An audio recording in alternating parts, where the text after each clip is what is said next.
All right, welcome back. Well, we're still on the matter talking about the Yeah, sports festival. A lot to, we're letting it sink in, a lot to take in, a lot to talk about the positives, and maybe the downsides. I don't want to say negative, maybe the downside. Let's also listen to one very key person talking about the National Sports Festival, someone that put a lot in to ensure that this year's edition, came to be. And that's no other person than the sports minister himself, Barrister Solomon Dalong. He's been speaking about the just concluded National Sports Festival. So let's listen to him this morning, get his take, then we'll have our own perspective on everything that just happened.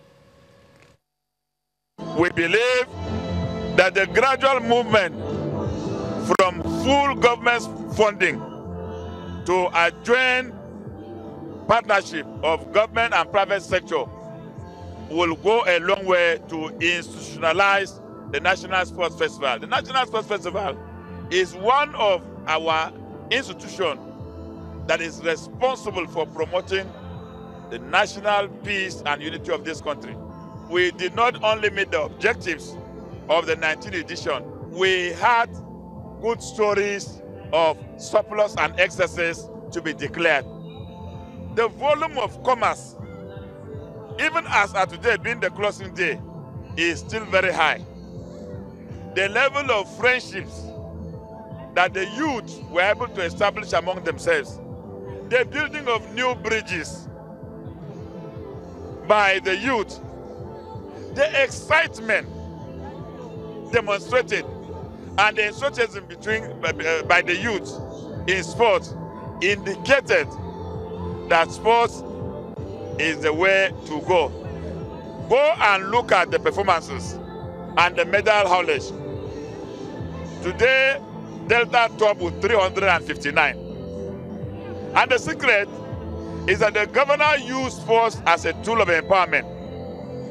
Athletes were promised 1 million if they made a gold medal. And I know of a young man who had 9 gold medals. So he will be admitted into the club of millionaires in Nigeria. Mr. Solomon, is there a lot of interesting things? And I love the final line. That's a punchline, really. Yeah. So, but that said, some states really went all the way to ensure that the athletes are encouraged to do well, and it's good we are talking about this. I think it's only fitting that we allow you to see the medal table. We've been talking about Team Delta, and some people already. I don't want to use the word sympathize, but some people are already looking at what's going to happen to the coffers because the governor of Delta promised $1 million. So I don't know what, like Cecilia said a time ago, I don't know what the silver medalists, the bronze medalists will get, but at least we'll know, based on the promise, that for the 163 gold medals, $1 million is attached. But 163 million. Straight up. Less than 200. So then the others maybe. But that's the medal table for you. Let's take a look at the top 5. Team Delta, as usual, the one in 2012, won a couple of times. So 163 gold, 88 silver, 101 bronze, a total of 352 medals. They're followed by Rivers, but not closely. 69 medals, 58. Distant Distance.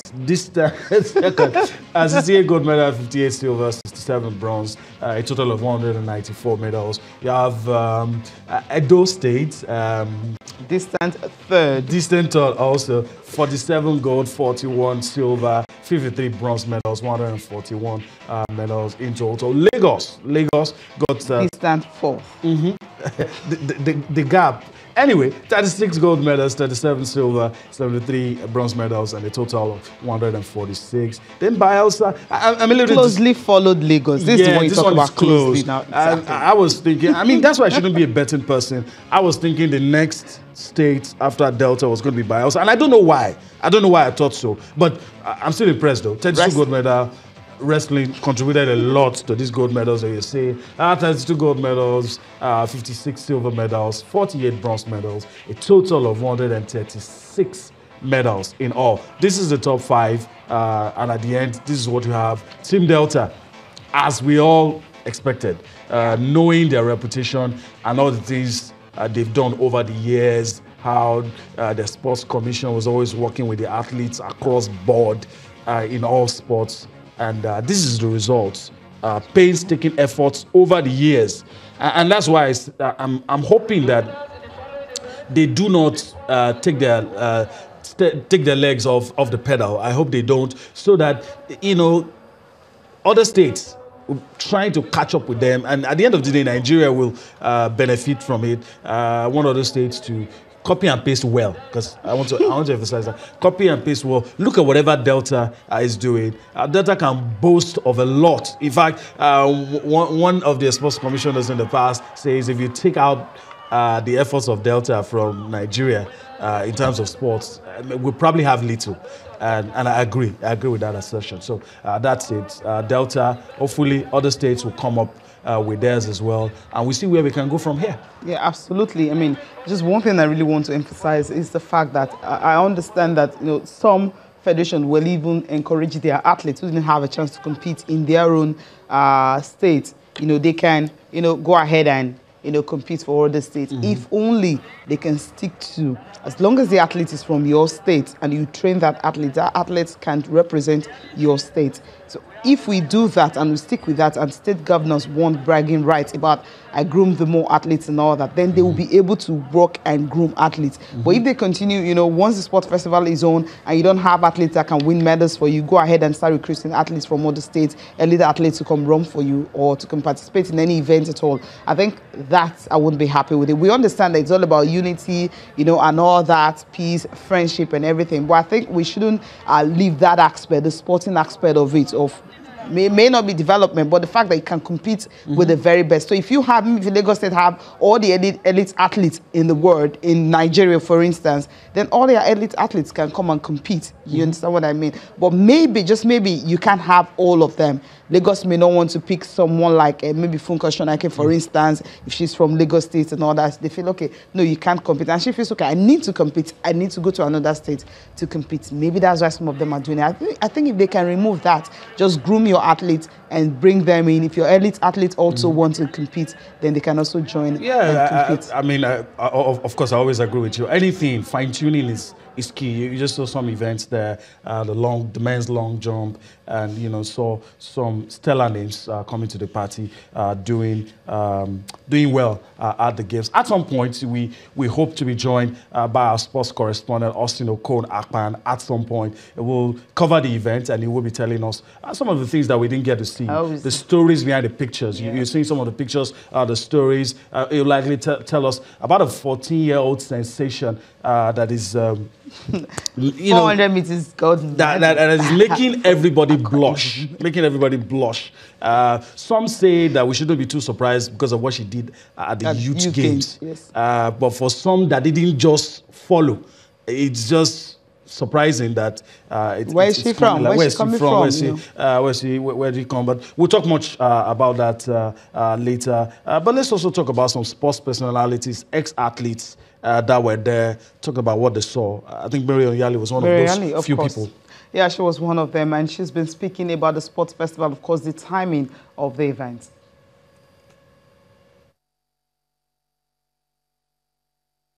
We have finally got a mixture of youth, junior, intermediate, and seniors, professionals, or whatever you call it, all mixed up. In the past, I wasn't a fan of mixing it up, but now I am, because after the birth of the National Youth Games in 2013, that continued consecutively, thank God, it didn't take a break like the festival, we were able to discover a whole bunch of young talents. Now, what I'm pleading is for us to, during the youth games, to also have the intermediates, so that we can discover them at all the different levels. Now, come to the festival proper, you now mix them up. Mix them up in the sense that positively mixing them up to give the youth or the younger ones opportunity to compete against their seniors and give themselves a chance for a faster time or upsetting them, which we have seen a whole lot of here with table tennis and a whole bunch of other races. The 400 meters girl from Akwa Ibom, 14-year-old, taking the center stage. So it's obvious that it's a good sign that we're coming back. Our developmental program is finally taking roots. But the timing of the championship is completely wrong, and it's negatively affecting our professional athletes, because track and field, for example, I don't know about other sports, our season in track and field is from January to September. By mid-September, anybody that is running a fantastically crazy time is somebody that started later in the season, because we pick twice, the indoor season and the outdoor season. And once these two seasons are over, whatever anybody runs there is a plus. So it's completely not on the side of the professional athletes. That's why you're seeing a lot of detriment. Just hold on, let me just... Okay, that's coming from Mary Oyali. She loves the fact that elite athletes are competing, but what she's not happy about is actually the timing of the event. One situation whereby, okay, everyone, should be, and athletes are already tired, all through the season, and this is the time they're supposed to be relaxing. But you have these younger athletes who have everything, working for them and just setting up the records, and a lot of upsets coming in. Into Malmborg is one of those ones. She talked about the 14-year-old girl that is actually, making waves right now. And of course, also having some other elite athletes, breaking all the records that have been set a long time ago. For instance, I felt the record set by Otoye Woriman, talking about the triple jump, was stand forever in 2006. But then you just have a Grace Anigbete from Bayelsa, just coming and, taking it off. Tobilola Amuson did the same thing too. So we've seen S.A. Brumer also did the same. And it's not even their personal best, but somehow being able to just shatter, break the record and set another one, it's also joy, something we're all looking forward to. Yeah, that's it.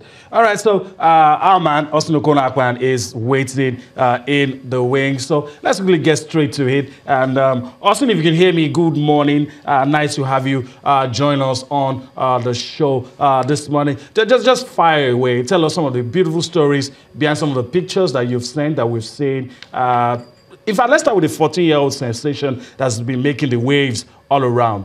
Tell us the news. Good morning, Yemi. Good morning, Cecilia. It's good to be on the program.